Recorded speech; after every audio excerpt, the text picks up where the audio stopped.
হে জগতবাসী, আজ আমি শামীম আলী চিশতি আপনাদের সামনে একটি আলোচনা নিয়ে আসলাম।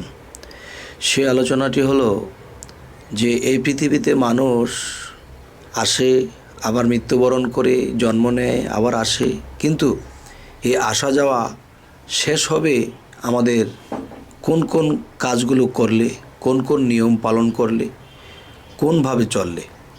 হে জগতবাসী, যে প্রথমত মানুষের দেহের মধ্যে ছয়টা রিপুর মধ্যে কাম রিপুই যে আরও পাঁচটা রিপুর মাস্টার হলো কাম, আর মোট ছয়টা রিপু। এই কাম রিপু মানুষকে কুখায়েশ জাগিয়ে দেয়, ছয়টা রিপুকে চেতন করে দেয়, এবং সেই ছয়টা রিপু 10টা ইন্দ্রিয়কে চেতনোক্ত করে দেয়। তখন কি করে, যে ছয় রিপুকে চালায় মন, মনকে চালায় জীব, মন চালায় ছয় রিপুকে, এবং ছয় রিপু চালায় 10 ইন্দ্রিয়কে। তখন সেই মানুষটা কি হয়, সেই মানুষটা আপতে কুপতেই থাকে, সুপতে থাকে না, সুপতে আসে না।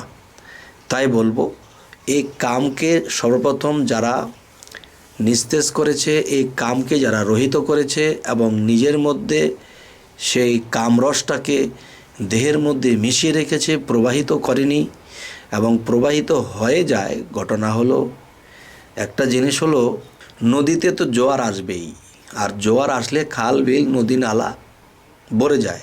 তবু যতটুকু আমাদেরকে সতর্ক হয়ে থাকা যায়, ভুলে হয়ে গেলে সেটা আল্লাহ মাফ করবে, নিজের ইচ্ছায় না করলে হলো। তবে এই পৃথিবীতে যত নারীরা আছে, সমস্ত নারীদেরকে মায়ের নজরে দেখতে হবে। যে নিজের স্ত্রী ব্যতীত সকল নারী জাতিকে যখন মায়ের নজরে দেখব, তখন কি হবে, যে নিজের স্ত্রীর দিকে কিন্তু মানুষের কুখায়েশ যায় না, কেননা এটা হালাল করে দিয়েছেন আল্লাহ। কিন্তু এই স্ত্রীর নজরটা যদি অন্য কোনো মহিলার দিকে চলে যায়, তখন এটা কুখায়েশ হলো, এবং ছয় রিপু জাগ্রত হলো, এবং মন অনেক কিছু গেয়ে ফেললো।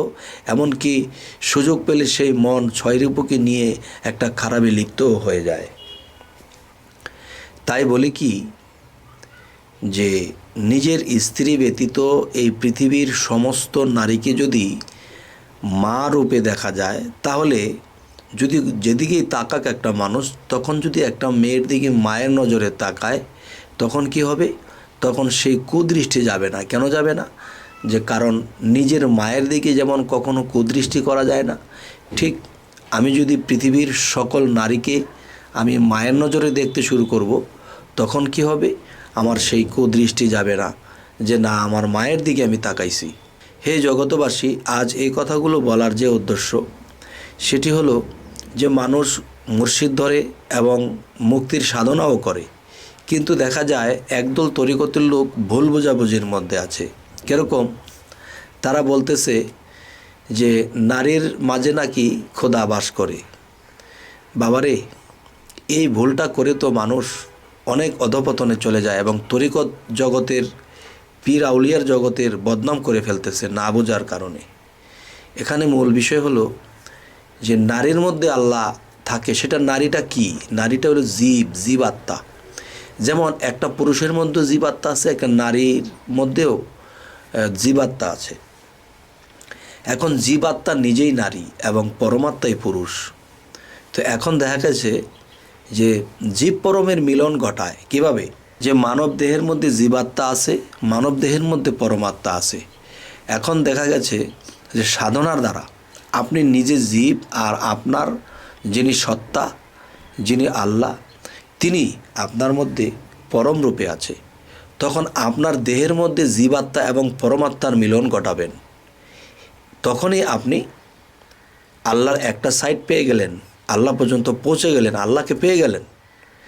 তাহলে কিছু কিছু তরিকতের লোক আছে, এই জিনিসগুলো ভুল বুঝতেছে, ভুল করতেছে, যে অন্য নারীর ভিতরে সে নিজের আল্লাহকে খোঁজে, নাউজুবিল্লাহ, না বোঝার কারণে। তবে আমি বলবো যে এই কাজগুলো যারা করতেছে, এগুলো ভুল করতেছে। তো আমি আজ সূক্ষ্ম জ্ঞানে আমি সূক্ষ্ম জ্ঞানে আমি আপনাদের সামনে এই কথাগুলো তুলে ধরলাম। আর এরকমই চলছে, এরকম করে তরিকত জগতের বদনাম হয়ে যাচ্ছে। মানুষের মা বোন আত্মীয় স্বজন তরিকত জগতে যাইতে নিষেধ করতেছে, অথচ আল্লাহ কোরআনে বলেছেন যে তোমরা যখনই অবসর পাও সাধনা করো, এবং আরও বলতেছেন যে তোমরা বায়াত গ্রহণ করো। কেননা যে একজন মুর্শিদের হাত রাসূলের হাত, আর রাসূলের হাতই আল্লাহর হাত। আর এই মুর্শিদ শব্দটা আল্লাহ সূরা কাহাফের 17 নম্বর আয়াতে বলেছেন। তো সূরা কাহাফের 17 নম্বর আয়াতে যদি আল্লাহ বলে থাকেন, তাহলে আমরা কি করতেছি? আমরা কিন্তু ওই দেখা যায় যে একজন হইল দরবেশ, আরেকজন ধরছে ভেষ। যিনি ভেষ ধরেছে, আমরা কিন্তু তার ভেষের মধ্যে খারাপ কিছু দেখেছি। ওই একজনকে দেখেই আমরা সকল পীরাউলিয়াকে একই রকম ভাবতে থাকি। না বাবা, এটা ঠিক নয়।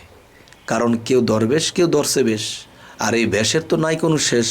তবে আমরা যাব যেই দেশ, সেই দেশটাকে আমরা চিনে বুঝে যাব, কোরআন ও হাদিসের মতে যাব। তাহলে কি হবে যে একজনের জন্য 10 জনকে খারাপ বলতে পারবো না।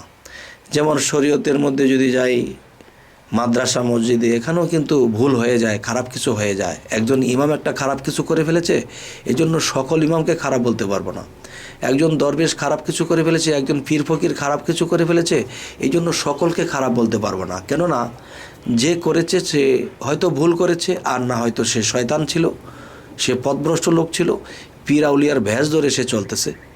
তো একজনের জন্য আমরা 10 জনকে খারাপ বলতে পারবো না। তাই বলি যে আমাদের মূল হলো যে আমার দেহের মধ্যে বা আপনার দেহের মধ্যে জীবাত্মা পরমাত্মা আছে। এই জীবাত্মার এবং পরমাত্মার মিলন যেদিন ঘটাই দেব, সেদিন আমাদের আত্মার মুক্তি হবে।